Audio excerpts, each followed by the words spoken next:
राजधानी में मच्छर जनित बीमारियों की रोकथाम को लेकर गंभीर लापरवाही सामने आई है। नगर निगम के जन स्वास्थ्य विभाग में तैनात डोमेस्टिक ब्रीडिंग चेकर्स डीबीसी का अनुबंध 31 मार्च को समाप्त होने के बाद नवीनीकरण नहीं किया गया, जिसके चलते 1 अप्रैल से ही एंटी लावा और मच्छर नियंत्रण का काम पूरी तरह ठप हो गया है। ऐसे समय में जब गर्मी की शुरुआत के साथ डेंगू, मलेरिया और चिकनगुनिया का खतरा बढ़ने लगता है, ये स्थिति सार्वजनिक स्वास्थ्य के लिए बड़ा खतरा बन सकती है। सूत्रों के मुताबिक एमसीडी प्रशासन ने अभी तक डीबीसी कर्मचारियों के सेवा विस्तार को लेकर कोई ठोस निर्णय नहीं लिया है। इससे न केवल फील्ड स्तर पर काम प्रभावित हुआ है, बल्कि कर्मचारियों में भारी नाराजगी भी देखने को मिल रही है।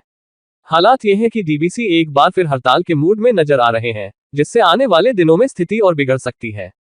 डीबीसी कर्मचारियों का आरोप है कि निगम अधिकारी वेतन को लेकर भी मनमानी कर रहे हैं। उनका कहना है कि स्थायी समिति की अध्यक्ष सत्या शर्मा द्वारा प्रस्तुत बजट और नेता सदन प्रवेशवाही के अनुमोदन के अनुसार उन्हें 27,000 रुपये मासिक वेतन मिलना चाहिए, लेकिन अधिकारी उन्हें पहले की तरह न्यूनतम वेतन यानी करीब 18,000 रुपये पर ही रखने की कोशिश कर रहे हैं। इतना ही नहीं, कर्मचारियों से जबरन एफिडेविट भरवाकर कम वेतन पर काम करने के लिए बाध्य किया जा रहा है। करीब 25 से 30 वर्षों से सेवा दे रहे डीबीसी कर्मचारियों का कहना है कि वे हर साल बिना किसी व्यवधान के 1 अप्रैल से अपनी सेवाएं जारी रखते आए हैं, लेकिन 2023 के बाद से अनुबंध और एफिडेविट की नई प्रक्रिया लागू कर उनकी नौकरी को अस्थिर बना दिया गया है। आज कोशिश की थी कि अपनी मांगों को लेकर अपने डेलीगेशन के साथ उनसे बातचीत भी करेंगे, लेकिन शायद कहा तो बहुत जाता है कि दिल्ली की मुख्यमंत्री हैं, हमारी दिल्ली की जनता के सारे दुख को, हमारे कष्टों को निवारने के लिए वह दिल्ली की राजा बनाई गई है। लेकिन आज ऐसा लगता है कि उनको आपके दुख और कष्टों से कोई मतलब नहीं है। बैठे रहने के लिए उन्होंने मजबूर किया है। आज उनके पास शायद 2 मिनट का वक्त भी नहीं है, और कमिश्नर साहब और हमारे चाहे दिल्ली प्रदेश अध्यक्ष जो वीरेंद्र सचदेवा जी हैं, क्या निगम के पूरे अध्यक्ष हैं, वो दिल्ली प्रदेश में आते हैं, उनको भी पता है कि हमारी मांगे जायज हैं, लेकिन हमारी हड़ताल नाजायज है। आज भी उन्होंने हमें बैठकर ये कहा कि आप हड़ताल पर बैठकर हमसे बात करने मत आइए।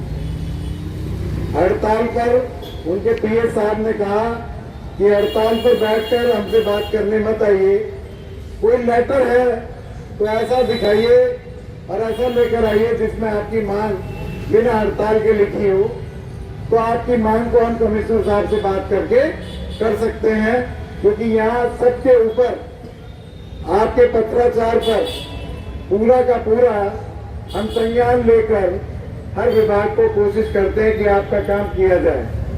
इससे उनके भविष्य पर अनिश्चितता के बादल मंडरा रहे हैं। डीबीसी का काम बेहद अहम होता है।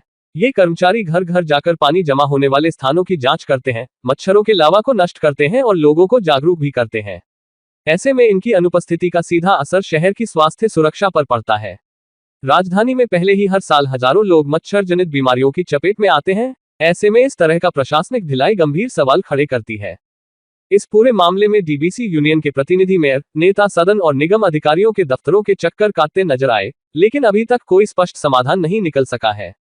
कर्मचारियों का कहना है कि उन्हें सिर्फ आश्वासन मिल रहा है, जबकि जमीनी स्तर पर कोई कार्रवाई नहीं हो रही।